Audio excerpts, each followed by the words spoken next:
Tak ada apa. Pagi tadi, lepas dia pergi subuh, balik, dia kata dekat mak, rasa tak sedap badan. Macam tu ya.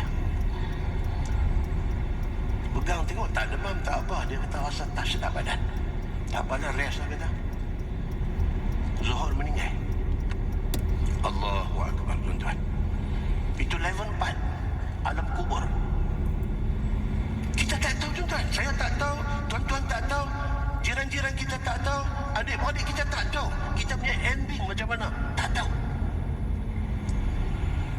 Nak mati tak gaduh sakit, tak disyaratkan sakit. Nak mati tak disyaratkan tua. Nak mati tak disyaratkan pencen. Tak ada syarat. Syarat dia, idza jaa ajaluhum la yastakhiruna sa'ah wa la yastaqdimun. Sampai dia punya time, tak ada awal, tak ada lewat. 1 second pun Tuhan tak bagi.